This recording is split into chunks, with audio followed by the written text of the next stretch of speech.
Dr. Hoerndli, welcome to the podcast. Pleasure to have you on. I think to start, just tell me a little bit about yourself. Tell me about your research, your background, and really what the story that brought you to where you are right now. Okay, yeah, thanks for having me on this podcast. I'm really excited to be here.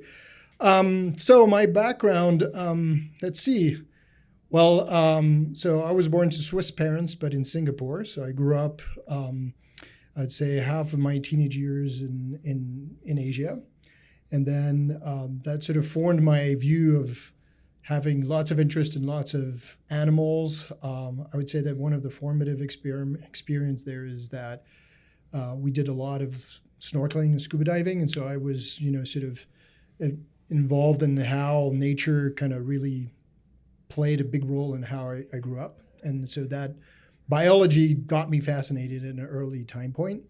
And I moved back to Switzerland for college. And so I did all my undergraduate work in Lausanne, the city of the Olympics. So in Switzerland, in the French part. And there I basically, in Switzerland, you have a 4-year bachelor's system, but you actually have a master's. We call it a diploma, but it's basically a master's that's inbuilt into the system. So after 4 years, you get both? So you basically do a year of research, but it's part of that diploma. So you have 4 years of classes and then a year of master's. Okay. And I specialized in plant physiology, which I was not expecting at the beginning, but that's what I ended up doing. And after that, I decided that plant physiology was not what I was interested in. And I have got an anecdote with that that can come back later. But during that time, my grandfather developed Parkinson's disease on my mother's side. And one weekend I went to visit him. And I actually used this example in class that I went to see him and he had forgotten. He lived alone, had lost his wife 3 or 4 years before. And then he had forgotten to take his Parkinson meds, so dopamine. And, that when in the early years before I studied neuroscience, that was the first sort of wake-up call or realization that somebody he's a high school teacher in math. He was very smart. He could have been a professor, a university professor, but born just before the Second World War. Yeah. Was not an option. And so he basically showed me, when I saw him, he could not function. So I took care of him for 24 hours. And within 24 hours, with the dopamine medication I gave him, it was amazing, the transformation. You go from someone who's essentially almost in a vegetative state. So he couldn't talk. He was there, but only physically. And within 24 hours, he become a person. And that experience, that idea that our neurons and the chemicals that we can take can change our state, ourselves, that really triggered this deep need to kind of go into research. That was like your moment of I need to understand this. Yeah, I want to know, and I didn't know where. I didn't know if it was going to be like, psychiatry or medicine or where, but it was this, realization that there's this basic biology going on that if we don't understand, that can completely transform a person. And that really was the fascination. Yeah, it's super, super interesting. I remember taking cellular neurobio, and it really blew my mind.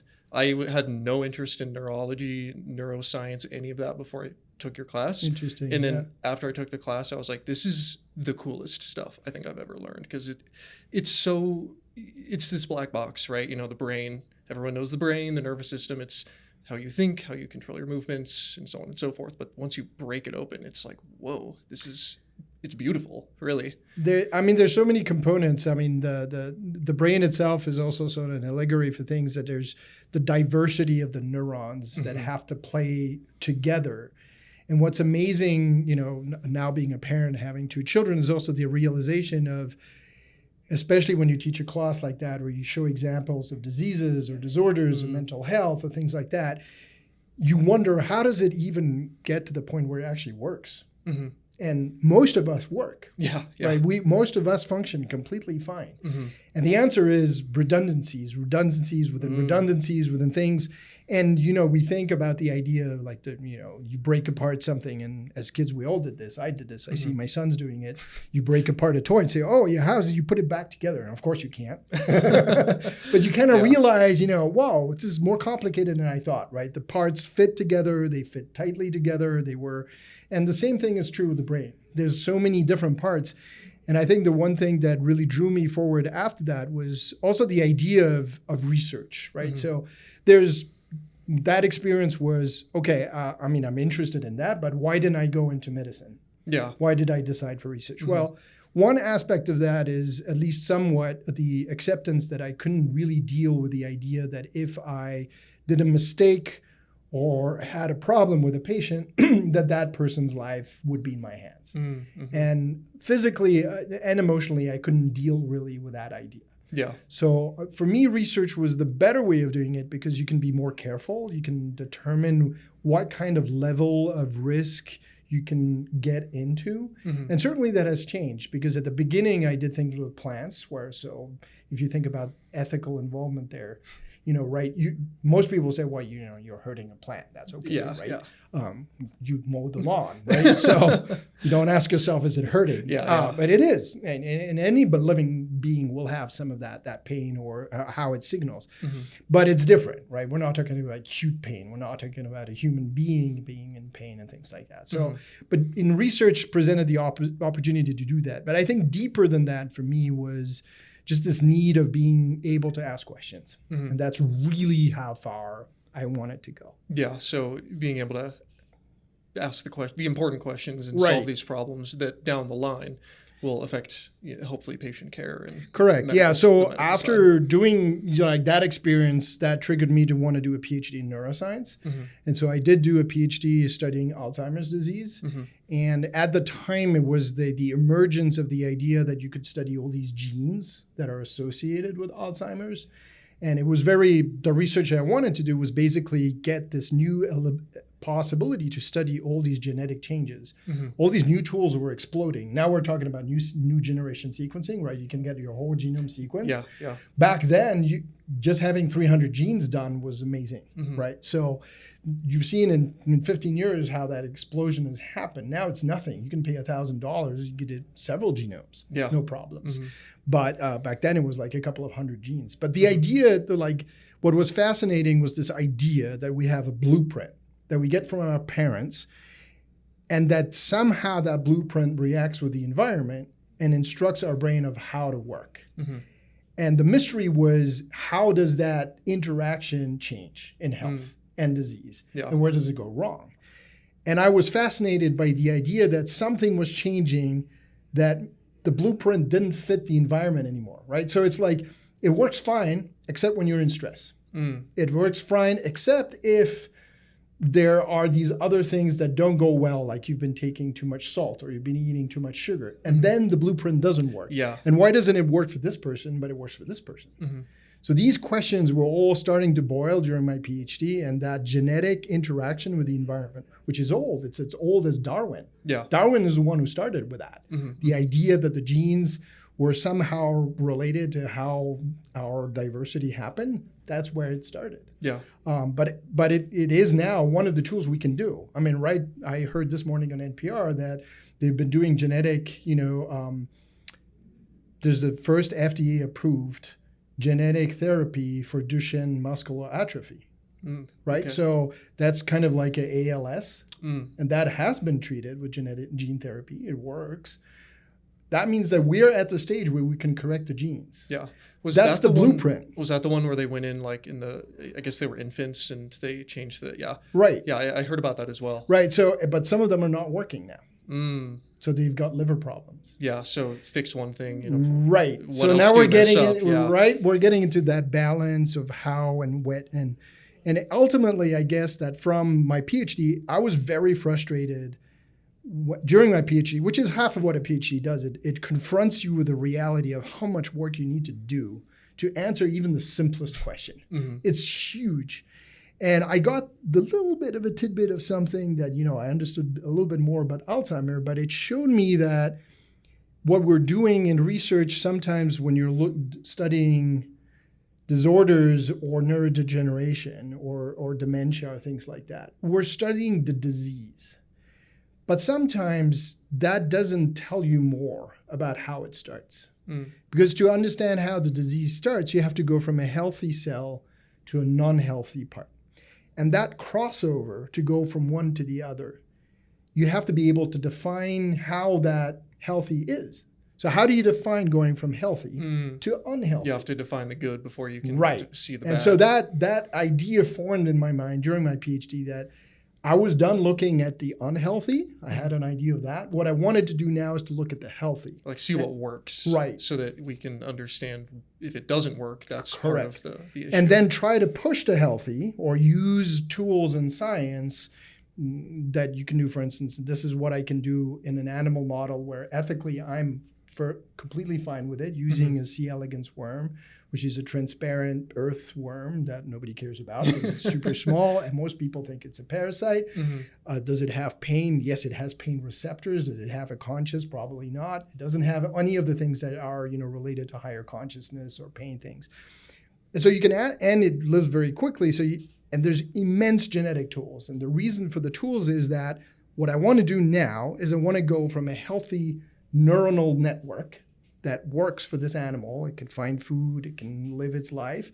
And I want to know, when does that change from healthy to unhealthy? And I can do that in different ways. You can feed it poisons, sure.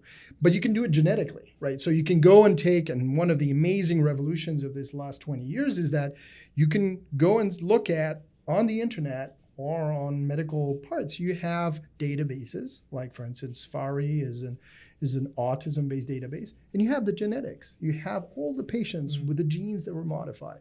And the amazing part about evolution is that you can go look at that gene in humans, put that with all the other genes of all the model organism, align them, and you can find the exact same spot.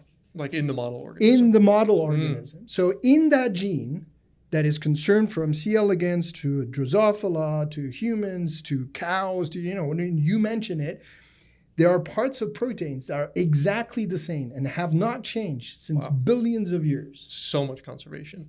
That thing works. Yeah. So nature is really good at using modules inside things that work and keeping them. And it changes a little bit around and puts them in a different context, and it does a little bit different. And you will see this again and again and again. But that little core thing, if you take that and you change that and you put that mutation in C. elegans, it does the same problem as in humans. Wow. So that's super interesting to me, because I've always wondered where the link between model organisms and humans were, because we're studying many people won't be familiar with model organisms, and we're studying a tiny 1 centimeter long translucent earthworm. How the hell does that apply to humans? Correct. But it's through these genes that are conserved. The DNA that you have in your cells that we all have, that's the link of all life. And that life, that code, it's not all of it, because as I said, that code has to interact with the environment. And that's that interplay that becomes what we know as life and individuals. Everyone is unique. But the DNA is what we can change, and we have a way to do that now, and to be able to study that, and that's the part that's also conserved. So I'll tell you an example of a friend of mine when I was doing my postdoctoral work in Utah in Salt Lake City. He had finished his PhD, but at the end of it, he started being interested in being a genetic counselor. And so he worked. To do that, you have to pass board exams because it's an official sort of federal position. And he was working with C. elegans in a neighboring lab. And he worked with a family that had a girl that had been diagnosed with very severe mental retardation. And she really had really big problems. She can see well, she can talk at all, really bad things. And they identified, while he was there with those parents, they used a new generation sequencing. They find the gene. And it turns out that one of those genes was an acetylcholine release, which is one of the neurotransmitters that we use in the brain to activate things. The well-known one is for neuromuscular junction. So you use it to activate muscles. But the other way of thinking about that is the vagus nerve. This is how you regulate your heart rate. Yeah. But it also works as being a tension in our brain. And it turns out that what he found, the gene that was related to that, was actually a gene that he had studied in his PhD. Wow. Turns out it was something that had to do with how the vesicle binds to the membrane to release the neurotransmitter. And he took that mutation from that little girl, he made the mutation in C. elegans, and then he recorded, because he was an electrophysiologist, he recorded how that worked. He looked at the behavior of the worm, and he did that 3 months. 3 months later, he came back and told the parents, this is what's happening with your little girl, with the neurons. They can't do this and they can't do that. So was it like an issue with the vesicles docking and then not releasing in effect? So she had a massive decrease in the number of neurotransmitter release that she could do. And would there be a treatment for something like that? You could try. So the idea now that you identified the site is perhaps to try. So one of the possibilities was to try to use some of these toxins. One of them is botulinum toxin or things like that to try to modify that release. Okay. It's very tricky, especially in the brain. Yeah, because there's so many unique receptors and neurons. But what he shared, what was the amazing part is that now you can do that with this model organism. He could give these parents an answer within 3 months. Yeah. And they were not scientists, but they now understood in a physical way what was going on. And that was priceless. Yeah, I mean, that's super powerful, I think. If you have a medical condition and you don't really know what's going on. A lot of them are super clear. You break your ankle, you know what that means, roughly. But the brain is mysterious, right? It is. You don't see where the break is. You only realize it in the behavior. And there are some super powerful programs at the NIH that did that. So, for instance, there's an initiative on rare genetic diseases, and all those mutations are being tested in C. elegans in Oregon.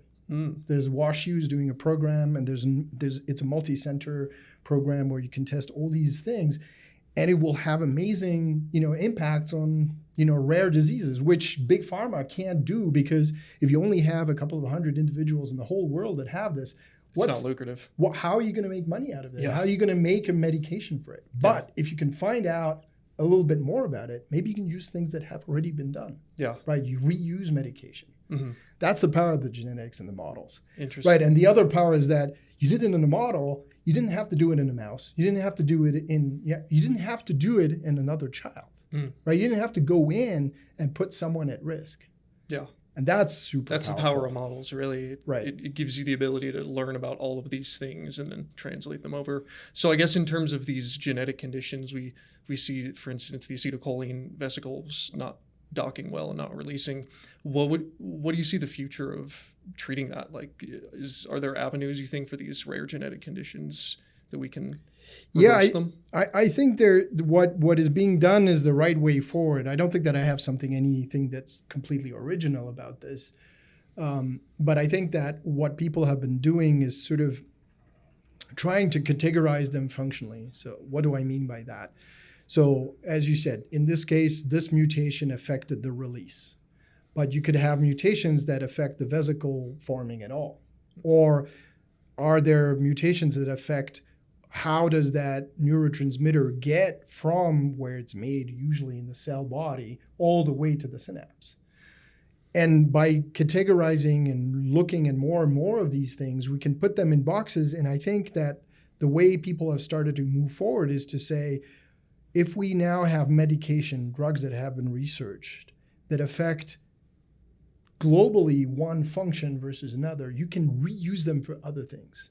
So that's one way we can do that. And I would put that under one of the super powerful things that should happen now is that we can finally, with the 23andMe and gene sequencing, if we do enough of us and we keep that data, carefully hidden but available for medical aid, if you as an EMT come in and there is someone who's suffering from something and you pull up something on the internet and you have the entire genetics, more important than the genetics, that has been translated to this person has a mutation in here. Do not take this anesthetic. It will kill them. Same thing for cancer drug. Same thing for mental health. Do not take this SSRI. This person has a mutation in this particular process that if you take that thing that you supposedly will help depression, but for that patient, it will make it worse. I see. So that power of the genetics with that is the future of how we can do some. The next part will be the gene therapy. That is the next part. And the gene therapy will be in 2 levels. One of them we've already seen with COVID. With the mRNA? Correct. Okay. The mRNA vaccine technology is what we've been looking for before we can now go into, and this is the very tricky part, right, to say, do we really want to rewrite the human genetic code, right? That is ethically a huge question. Yeah. But if you can, instead of rewriting the DNA, affect the mRNA, then you're in the clear. Mm-hmm. And the reason for that is for people who don't understand this, that DNA is translated into RNA, and RNA is the one that gets into a protein. If you can affect that little level of mRNA to protein without affecting the blueprint, you can modify how the cell responds. And if there's a defect of not enough copies, you can prevent that mRNA. Let's say instead of 10 copies, you have 1. But let's say there are drugs out there that prevent that 1 copy from being degraded. Yeah. Trick done. You can make certain copies stay longer. I see. Yeah. And then you can change that. There are many, many examples. I could almost see too, you have an mRNA therapy where it goes in and provides an mRNA for, like the vesicle example, back to that because I think it's a good one. Missing gene, and the mRNA is introduced, and now it's able to produce whatever the vesicle was missing to dock one of the SNAP proteins or whatever. And now it's there, and now it's able to work, and it's just seemingly solved. And one of the amazing thing of what the COVID did is that it has given scientists in all processes of when we develop a new cure, things sometimes are slow, and they have to be slow to be secure. Sometimes that security is overrated. It slows down things more than what a patient or a family would want for their loved ones, right? That's because they're the only ones waiting for it. But now with a pandemic, everyone wanted that answer. And that's where the calculation of risk and reward comes into play, right? Almost everything we do kind of go into that.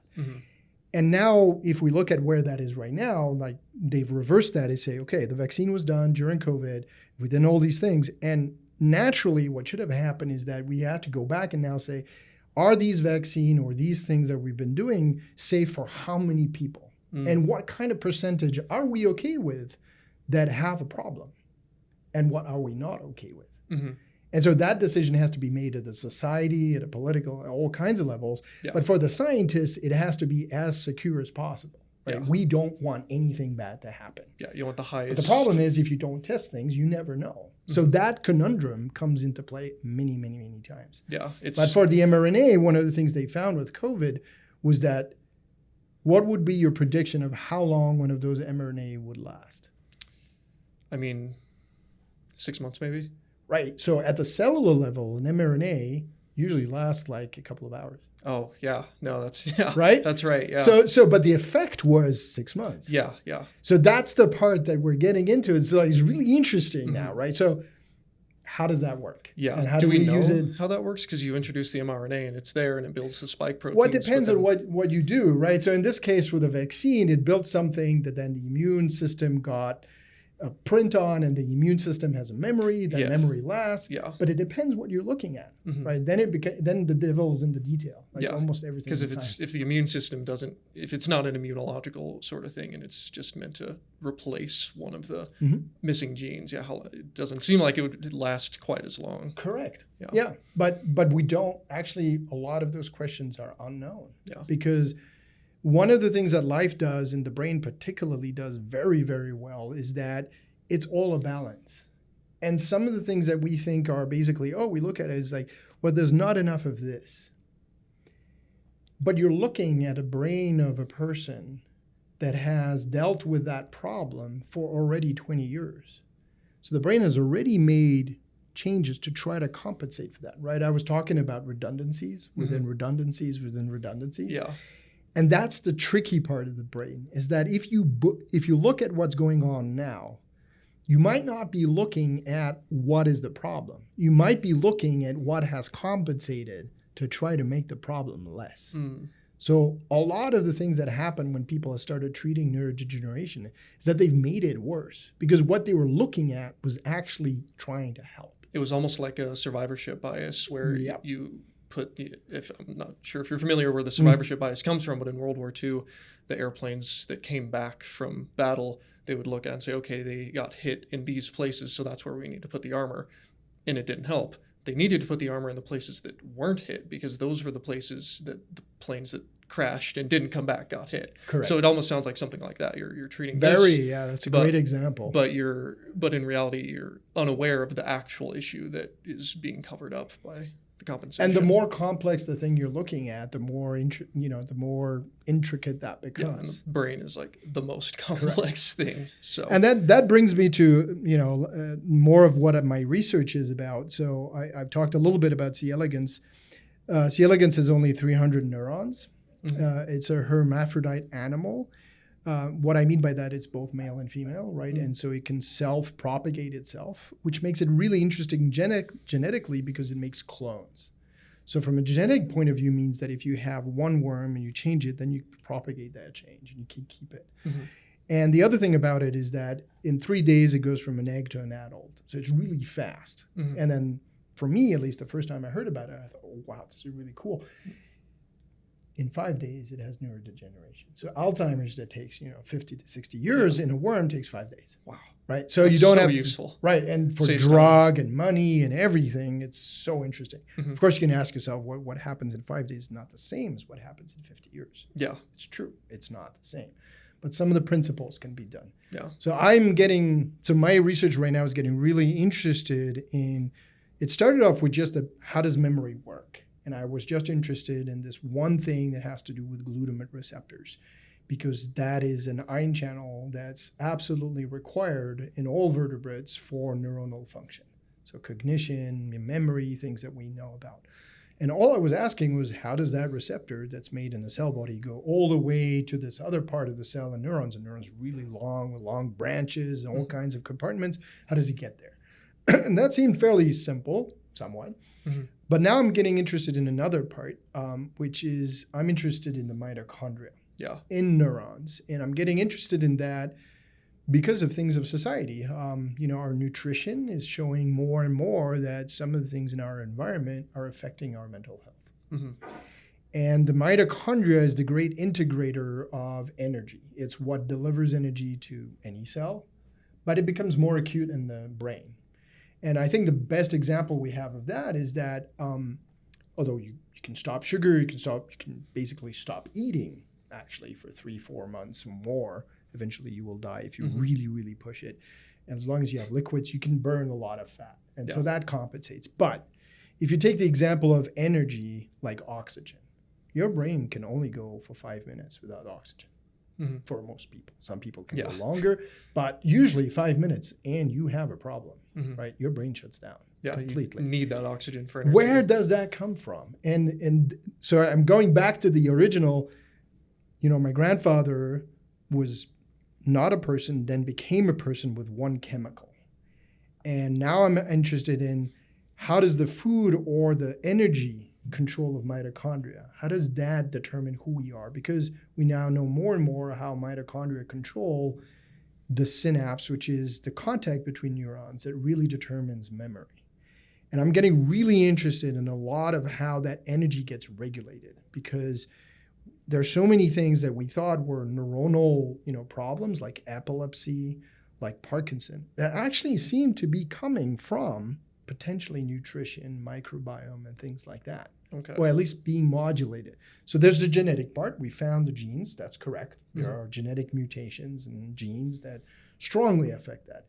But the cases where you have more subtle epilepsy or more subtle, longer-term Parkinson, how long does it take to get there?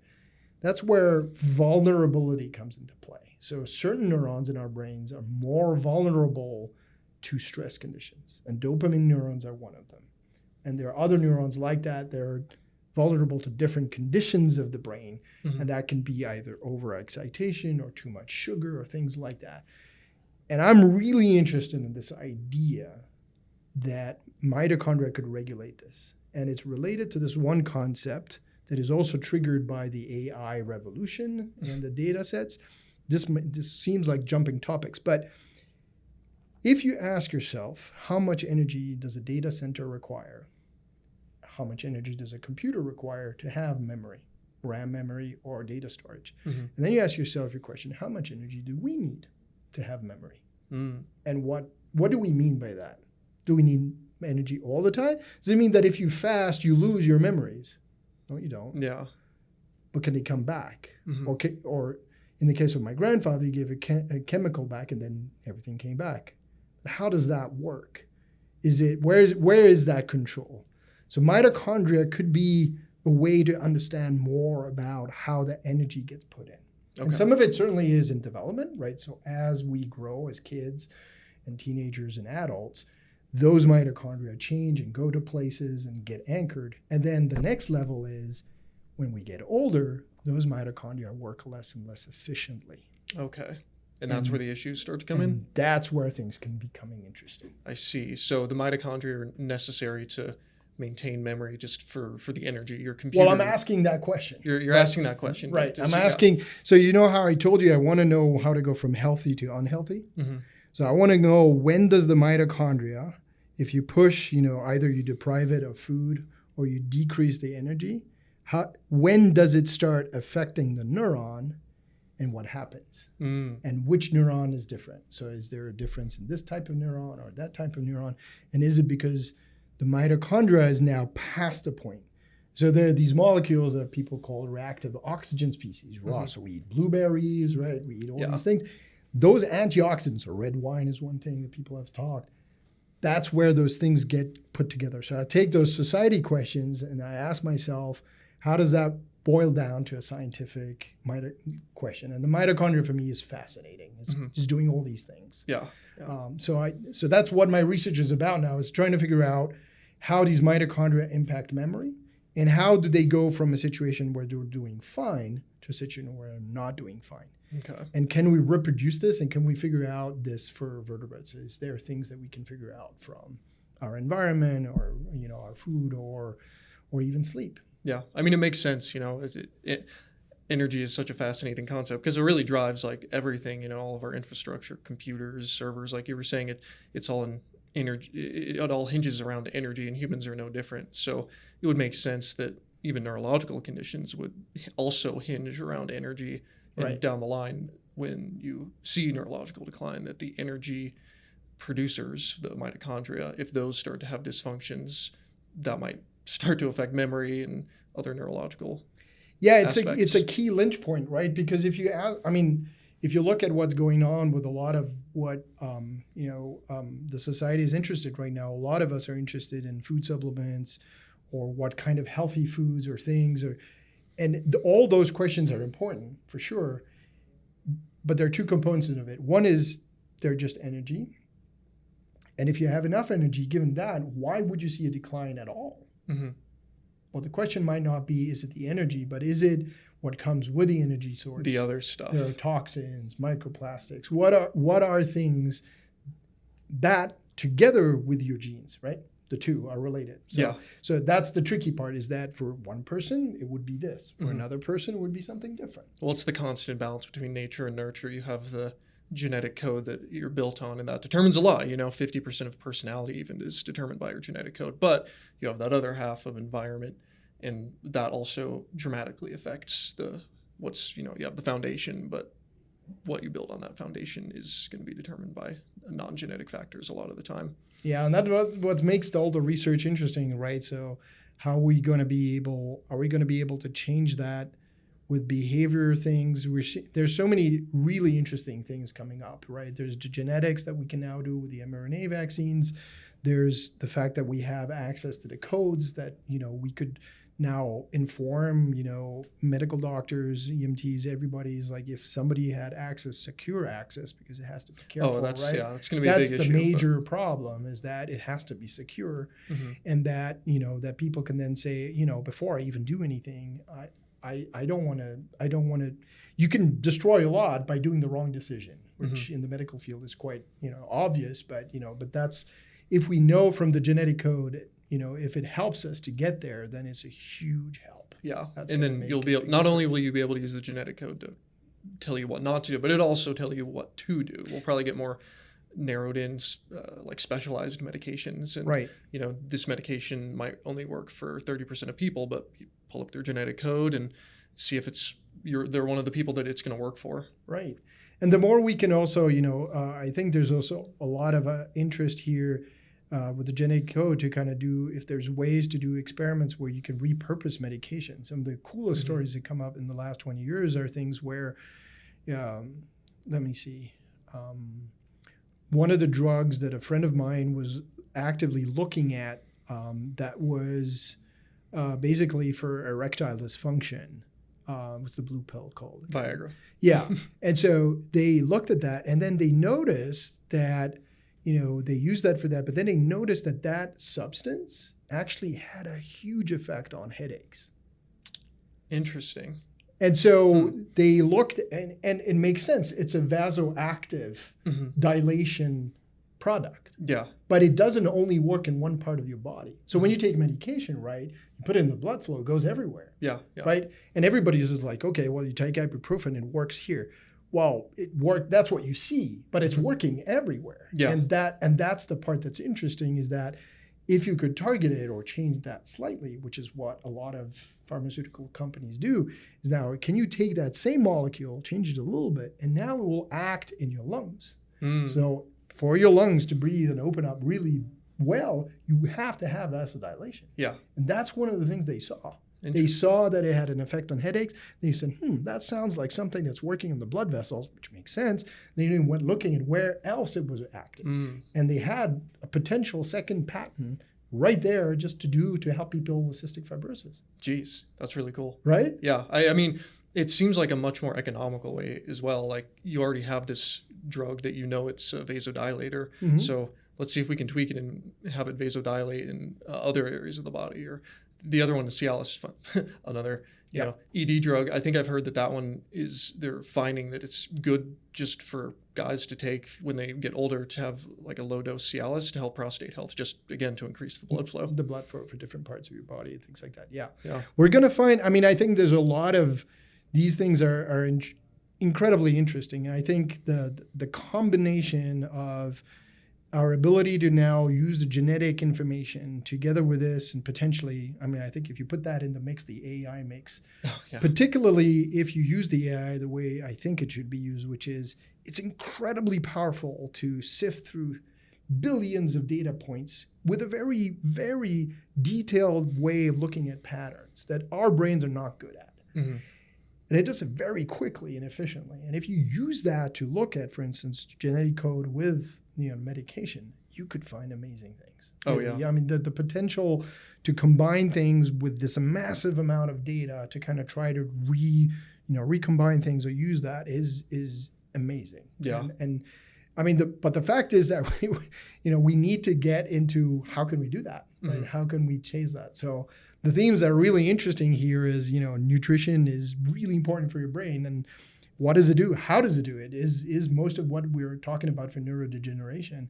So a really cool question in neurodegeneration are things like, are we active too long? Is it the sleep? Or is it a combination with our food? Or is the energy with the mitochondria? How does that work? And if I could test that in the worm, right? If I could deprive them from sleep, change their food source, change that, show that the mitochondria changes, and then most important of all, I then put back one piece at a time, reconstructing the toy that I broke. Trying to make it figure out how it works. If the molecules, and the molecules are the same in vertebrates, then I can go and say, okay, you guys, this part of the protein works in the brain in humans or in vertebrates, mammals, cats, dogs. Why don't we try it? Yeah. Is that what you're doing in the lab, is like, depriving them of X, Y, and Z and seeing okay, very interesting. Right. Yeah. So I'm also modifying the mitochondria itself directly. I'm playing with something that has to do with, so when neurons get active, there's lots of calcium that comes in. It's known that calcium can be toxic, and that's also something that, so for instance, Alzheimer's, there's this phase that goes silent a little bit, but is now coming up to the forefront, where it seems that there's certain circuits that are hyperactive, and then they go silent. And so it's thought that this first phase of hyperexcitability is where toxicity starts. And I'm really interested in that idea. Because I think there's a lot of things in our society that show that, we don't get as much rest. We have screens. We have a lot of things that where basically our brain is active a lot. And people have seen already that restful things, like we're talking about nature bathing, but essentially it's all things that have to do with how do we calm things down? Yeah, that makes a lot of sense, actually. I haven't really thought of it that way. But even if you do get sufficient sleep, if you're staring at your phone 8 hours a day, getting like constant stimulation, that's probably more stimulation than we were built for. So right, and we're attracted to it, so it's really difficult to do. And I think that the changing. So the other part of really interesting, and it's always harder, is to think you can change like the hardware, but you can also change the software if that's the behavior. Yeah. Excuse me. And so I think that we all know that we could do it, and how much can we do? So the best way is if we can do both. Like change the, our behaviors and yeah. And I would say that probably easier in some ways, that's where science and policy and other things come together, is if we can change the behavior that lead to a healthier choice by default.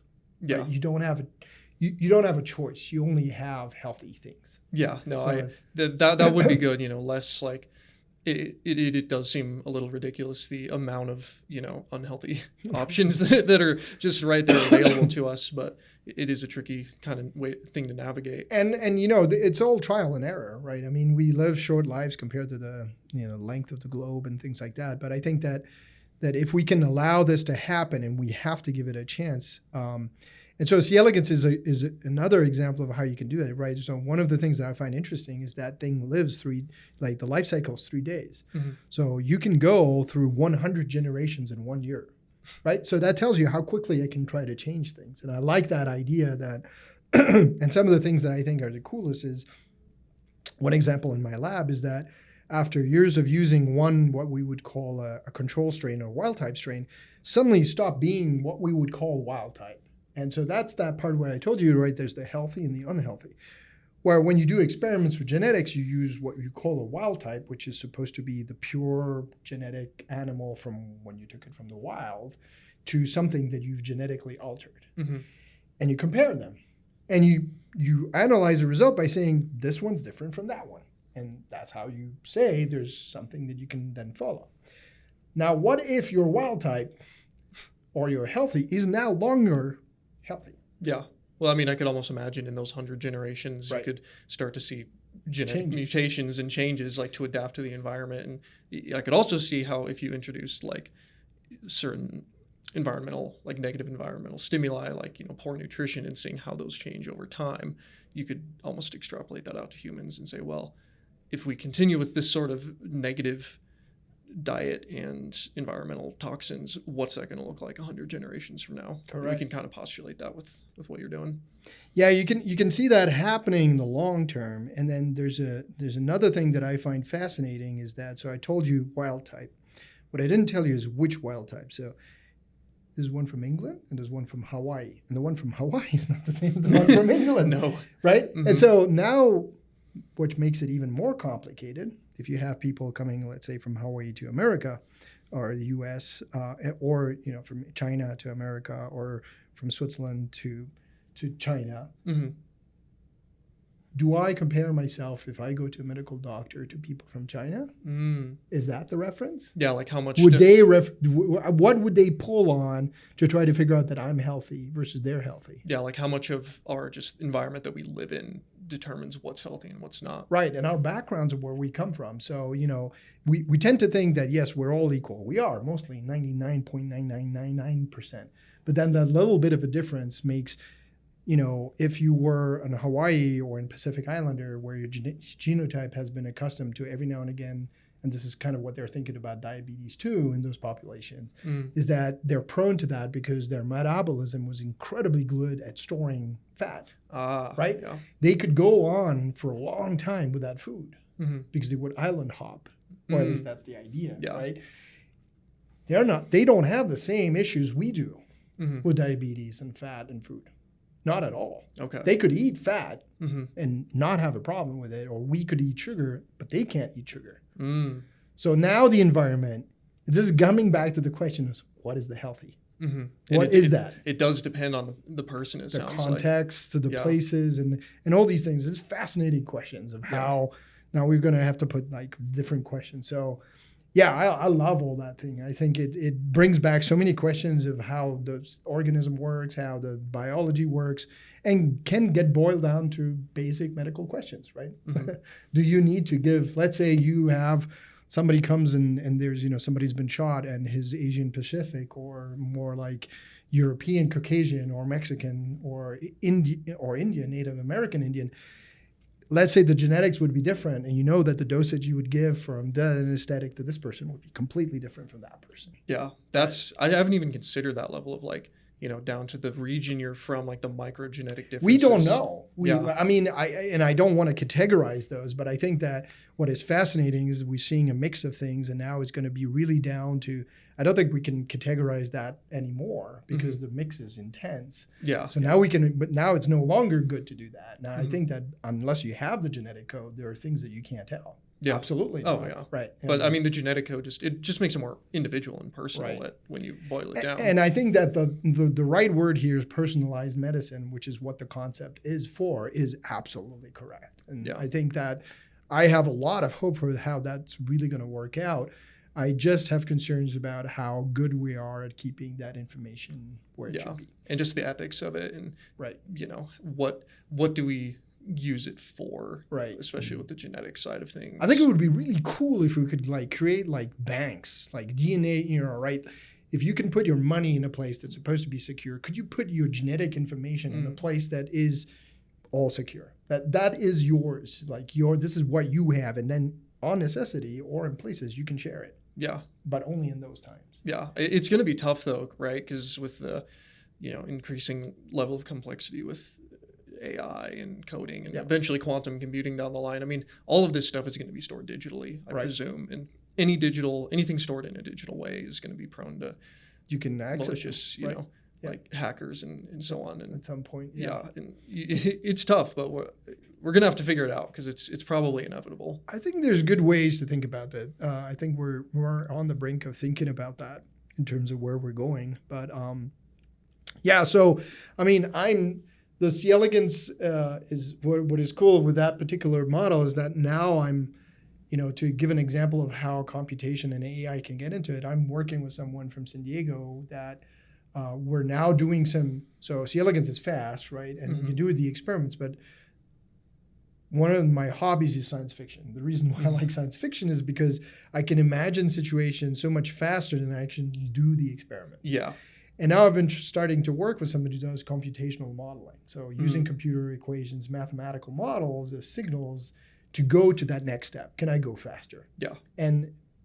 Or can I do more experiments to make sure that the experiment that I will do physically is the right one? Yeah. So that I don't lose time or waste resources. Yeah. Giving you like a pathway, a theoretical pathway. So you can test things virtually and then get the best educated guess, and then try those out. Yeah. What's your favorite science fiction series? So right now I really like a series called David Brin, the Uplift series. I haven't heard of that one. And there's another one that I love is from Colorado, Dan Simmons. He wrote Hyperion and Endymion. Okay. I think there's something being made with Hyperion, and I as a younger student, I loved Asimov. Yeah. All the AIs, all the iRobot and the laws of robotics, and those were foundational for some of the things. Foundational, yeah. Yeah, no, I'm just getting into science fiction. I'm making my way through Dune right now. And you just mentioned my other biggest favorite. Dune is a little bit of a different one because it's science fiction. I think for me, it's a political science fiction. Absolutely, yeah. You read it, and I mean, there's sci-fi stuff. There's space travel. There's cloning and whatever else, like long lifespan. But it is more like a political, almost like a piece of literature masquerading as science fiction. But the sci-fi aspects of it are really, really interesting too. No, they're cool. Because I think they were very forward thinking, like the Butlerian Jihad, the war against the machines. It's like, that's pretty good for the 50s, and the genetic stuff they do in the books is they're really good questions and concepts that we should be toying with. And there's all that. And one of the things I always wondered, and one of the things that maybe you will see, at least for me, so Asimov is the last utopian science fiction. All the other Almost ones are all the other dystopian. one are dystopian. Yeah, that's so interesting. I haven't read Asimov, but he's like next on the chopping block for me. Right. I didn't know that, but At least for me, that's yeah. what I mean, I'm no expert. So, Yeah, so but no, I quote mean, me on I've read it. other sci-fi, and yeah, none of them were particularly like, yeah, we're gonna usher in the utopia. I think everyone is like, okay, we need to be really careful, and I think fiction is probably the best way to explore that because you can't test it in a lab, and it's human ethics, human morality that you're talking about. I think, but so I want to circle back to that. I think that some of the things that we have right now, and I guess one of the things that's driven me to come to America as opposed to be living in Switzerland was the fact that I had the impression that lifestyle in Switzerland and level of living are really high, so people have a lot of things. But I felt like in science, that was a negative because a lot of my colleagues or benchmates or so spent a lot of time worrying about things that could go wrong. And a lot of worry was losing what you have.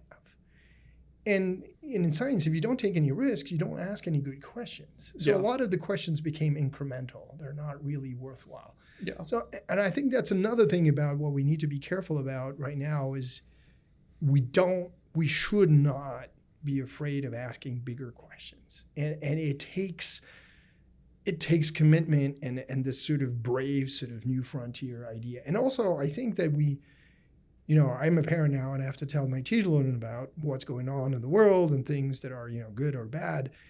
And I realize how much of an influence that is, of how much by the lens of what I'm looking at, do they react in a way that becomes more negative or positive? And that's, first of all, it's very, very scary. Yeah. And second of all, it also kind of it shows us that if we now looked at what we have, so let's take all the points that we took together, like personalized medicine, mRNA vaccine, mental health, all these things, is there a lot of reason for hope? There's a huge reason for hope. There's lots of really good things here. Are there lots of reason for concern? Lots of reason for concern too, right? But I think one of the things we have had a tendency to do is kind of like overburden the parts that are dangerous. And we're warning, and this is bad, and that is bad. But to be honest, we need to change. We need to have, for those of us who think that climate change is real and how that's really working, we need to have a positive attitude to we can change this. Yeah. And we can. Yeah. We can be brave. We can move the things and the needles. And the science has a method that goes through specific things, that tests, that gives you answers that step by step can go forward. Yeah. But there's also two-speed science. There's the one that never takes any risks, and there's the one that does. And I think for me, at least in my head, COVID is a huge example of what that was. Yeah. Somebody took a risk on the COVID vaccine, and that was huge. Yeah. The number of people we Such saved a big difference with that was enormous. Yeah.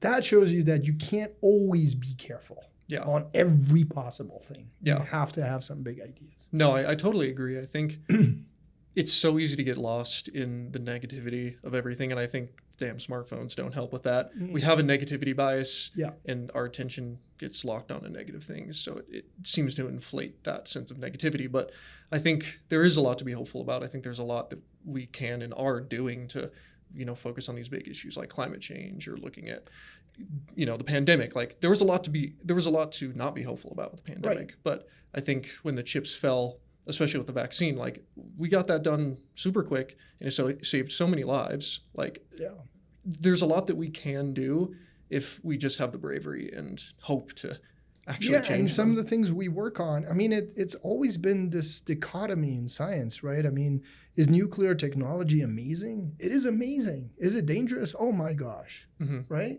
And for some of the things we're doing with genetics, same thing. Yeah. Is it dangerous? Yes, it is very dangerous. Is it very promising? It's amazing. We could do amazing things with these things, right? Yeah. Like with great power comes great responsibility. That's Exactly. the same idea is that if we do this well and with the aid, I mean, this is one thing I say that AI and some of the databases are amazing. This accruement of knowledge allows now to intertwine things to find solution at a level that is unimaginable compared to 100 years ago. But it does also mean that we have a choice where to apply it and what to apply it to. Yeah, and that seems to be the biggest question is with AI in particular, I think, is we have this superpower now, and what we use it with or what we use it for is really going to make all the difference, because it could easily be used for malintent, and it'd be really good at that because it's very powerful, and it could also be used for amazingly good things like we can make so many discoveries. I mean, the Nobel Prize, the recent one, was done with AI doing AlphaFold for protein, right? Yep. AlphaFold. So that alone, the ability to kind of go into what we can change and how that's going to have repercussions for science and health and things is immense. Yeah. One of the things I do want to kind of get back into, and one of the things I think is really important in science, though, is although all these new technologies are really important, one of the things that I think is really very important for your generation in class, and one of the things I like to have students, is one of the things we can't skip in terms of the way your mental process learns about life and complexity and experiments and things like that, is the part where we learn critically about what is real and not real, and what works and doesn't work, and what processes can be used. We can't use AI as a crutch. Mm-hmm. And I think the phone is another way. Is it a crutch? It's a crutch. Can we still remember things? Yes, we should. Can we remember phone numbers? Can we do things? Yes, we can. Are there some that have forgotten how to do that? Yes, they have. Yeah. So we have to be aware that some of these things are going to enable and also disable. Yeah. But it's really important to me, for instance, that the graduate student and the students in the classes in my lab are also vetted against time-honored sort of like old school things. Mm-hmm. And there are certain things that you cannot replace. In other words, if you use a phone as an adult, you have all your years of having used computers and answers and questions to know how to use it. Mm-hmm. And you still know how to write, you know how to calculate by hand, you know all this stuff. Yeah. And it informs how you think about the questions you ask on the phone. Mm. But if you don't do that, if you've skipped all those steps, how is that going to look? Yeah, because you could almost imagine, I mean, at the end of the day, these tools, we should ideally be using them for the betterment of humanity, the greater good, or however you want to define it. And it seems hard to imagine if you grow up living in the technological space and it would feed in on itself. The questions you ask, the things you pursue are purely online, and that isn't for the human. It's contained only in the internet, I guess, is what I'm trying to say. And right. There's a component of reality. You have to have the human experience, the realities, these things that, might seem a little silly, like memorizing phone numbers or, going out and doing science experiments. As a kid growing up, I would do like silly little stuff with dry ice, stuff like that, to interact with the natural world, to know what to ask and what to use the tools for. Yeah, there's that. And there's also the time component, because digital age has accelerated everything, and our brain can cope with some amount of how fast it can come with it. But it's very clear for AI, for instance, there's no comparison. Mm-hmm. Right? If you use one specific task, a computer will be better than our brain, because our brain is not a computer. Mm-hmm. It does not do completely specialized tasks at a really, well, it does, the ones that are unconscious, not the conscious ones. So vision, work, you can catch a baseball in a split microsecond, things like that. Mm-hmm. It is incredibly good at that, hand-eye coordination. Mm-hmm. We never talk about those as being like our computer brain, but that's the computer brain. Yeah. That's what our brain does. And it makes sense that those are the things that we are nowhere close to making robotics. Like my example I always use is plumbers. We could start replacing surgeons, doctors, these sort of super high specialized things with AI. I could see it. I don't know if people are going to buy into it very much. I don't know if someone wants a robot doing their surgery, but a plumber, how far off are we from, a machine that can come into your house, open up your toilet, fix it, fumble around with some pipes? So far. But anything online, the super, super specialized stuff, those seem to be more susceptible. Yeah, so the generalization of our knowledge, and the other part, the part that I'm really interested in too, is we used to say that CPUs had a clock, mm-hmm. right? How fast can it go through information? And quantum computing has exploded that in a mm-hmm. completely different way. But here we come back to a component you were saying, like you're using the phone or learning. One of the critical things about our life now is the importance of understanding what we do in the 24 hours and in an hour. If we compare that to digital life speed, it's so different. Mm-hmm. It makes it really difficult for students or younger children when they look at how fast things evolve, then have to sit down and then be confronted with how slow time is now. Yeah. And that is very hard on trying. The reality will not go faster. So there's that, we're talking about science fiction as a way to accelerate. Mm-hmm. So in the ideas world, you can go at light speed. Yeah. But you still have to confront it to reality. So one of the examples I give my graduate students is like, why am I not a nuclear physicist or an astrophysicist or even a philosopher, which I really wanted as a kid. I really liked philosophy. Mm-hmm. Well, one of the things that attracts me to science, biological science, and it could be any physical science, to be honest, is this confrontation with reality. Is that you can go around in circles forever in the intellectual space. Oh, yeah. And never figure out if you're right or wrong, ever. I love philosophy too. And, there was a period of time where I was like reading the philosophy books, reading the philosophers, and you start to lose touch a little bit because you can just, this philosopher has these axioms and they work in this system and this one has a different in this system and they don't work together. So which one's right? Well, the lower axioms within the lower, what's your metaphysic and so many things to consider. But I think it seems like where you're going is pulling out of that and just being present and experiencing the reality. And reality and science has a huge component of that. And that's the part that I don't want to stay what we would call in silico. So I was talking about modeling. Modeling is good, but only if you confront it to reality. Yeah. Only. Because all it takes is one deviation to go a little bit further, and you will realize when you confront it to the reality that it won't work. Yeah. And that component of checking yourself, making sure that the model or the ideas are working as you think it does here and everywhere. Let's say you test it here in Colorado, but you have to test it in New York, and you have to test it in Geneva and somewhere. But you have to make sure that it's real. That component was what kept me in the physical sciences, because it felt to me that in nuclear physics or in other realms of really smart math is even worse in some ways, there is no way to test what it is that you have found. And sometimes centuries go by before even anybody can test. Or even find a use for it. Right. Math is hilarious for me. Mathematicians, the PhDs in math, they're researching different kinds of infinity and how they work together. Right. And I'm just like, why? It's new knowledge of where, math is kind of a philosophical system. So they're just starting with first principles and building up and up and up and up.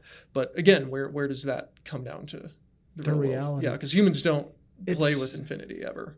It's so difficult to tell, I think. For me, that grounding in reality is incredibly important for my mental health. Me too. But and I know that there are people who don't need that. But I think that for the physical sciences, something that needs to come back to it. But it's also incredibly difficult to predict certain things that seem completely absurd, but then in reality are not. Right? Like what? Well, let's take the example of CRISPR.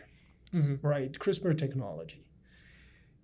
The origin, funnily enough, there are 3 Nobel Prizes on DNA, the technology that allows us now to manipulate DNA.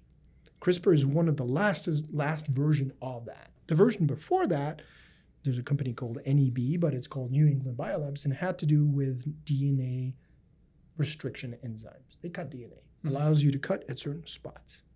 We even do criminal cases now using that. So is that, where did that technology come from? From people interested in bacteria. Were they interested in bacteria that were dangerous for human health? They were just some kind of bacteria, like some slime that was somewhere, right? That's like, you look at it, you go, yeah, nobody wants to touch that. I'm going to look at that. And they found that the molecules in that thing, so CRISPR comes from the idea that bacteria were making warfare two types of species would exchange these parts where the DNA enzymes, that are the CRISPR enzymes, go in to kill the DNA of the other bacteria. That's what CRISPR was doing. It could recognize sequences in the other bacteria and cut it to pieces. Did people pay to look at bacterial warfare from the NIH? Yes, they did. What did that end up doing? We now have the ability to do gene therapy for ALS. Yeah.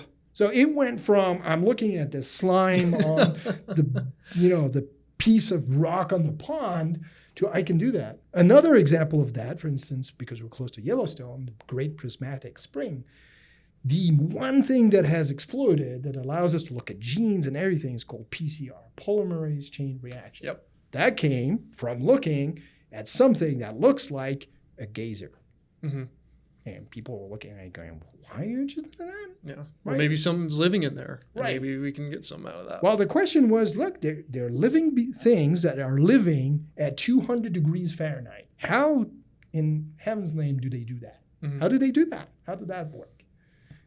That's where we found so many cool things. Yeah, I think it is so. I mean, that's another just inspiring thing, I think, for anyone going into science is you might be looking at something that you think might not be significant, but 10 years, 5 years down the road, it might explode into some huge thing. Yeah, keeping the eyes open is like, you can be incredibly specialized in something. And yes, there are lots of symptoms of ivory tower science, lots. But it's difficult to take him off the map because every now and again, some of those ivory towers have come from the tower to now the entire metropolis, right? It is not just, and how does that happen? Is it happenstance? Is it, somebody who looked and applied? How all that combination works, right? People have to talk to each other. People have to communicate. There's a whole bunch of things that come together. And that's fascinating. Yeah, and it seems like there's no way to tell. Like you can't say, well, okay, this research is going to be the thing that leads to. Well, you can tell good from bad research. That's true. So I think, can you tell which good research will eventually have a huge impact? That is almost impossible. Yeah. But good and bad research are very different. Yes. And the component of reality check is one of them, right? Can you reproduce it? Can it be applied? Can it be done? All the replication crisis and all of the different. The replication crisis is a good point. Yeah. So the replication crisis is also due to incremental science. And that's a part of trying to find things that are small changes that we're trying to replicate. And that half, I would say, of the replication science, that problems that we're having is the fact that we seem to be running out of really big problems that we can tackle, which I disagree with because I think there's lots of big problems we should tackle. But I think that the small problems, when you have little changes and there's lots of little changes everywhere, well, that's a really hard problem because you can mistake something that looks like a change for something that's actually just chance. Yeah, like if you're studying a thing and it's so small that the change itself could be a rounding error, then it's going to be pretty hard to replicate that. And I think there's enough of that we've tried to do that we're not doing correctly. And that may be, for instance, a place where AI could help with details that have enough accumulation to actually find patterns. Yeah. Where we're not good at that. Looking at all the data and seeing where we might be going wrong. Right, and then coming up with a way to test it. Yeah. Yeah. So what's the future for you look like? What are you hoping to do with research in the next couple of years, or just career, anything? Well, I hope to really.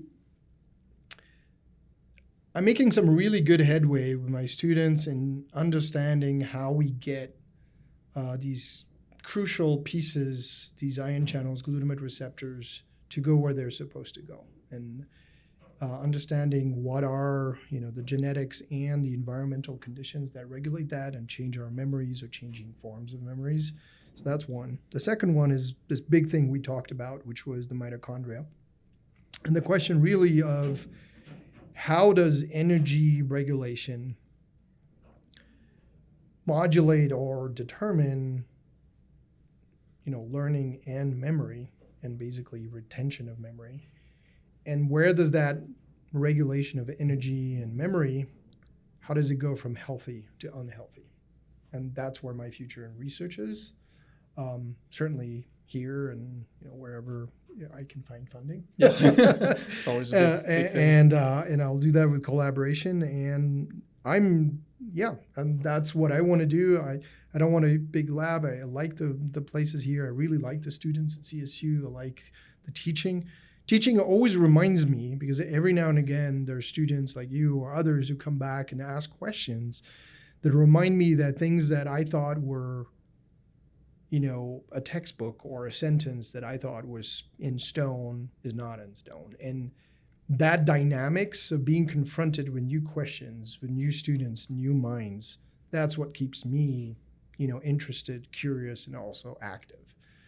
And I think that's invaluable. That human discussion, which I think is incredibly human, is what brought me to science. I had this, I would call it an epiphany, because I think that everybody's had it at a point. But, every human being is a unique collection of knowledge. And all we have to do is open up and ask, what do you know? What are your questions? And if we exchange things, something amazing happens.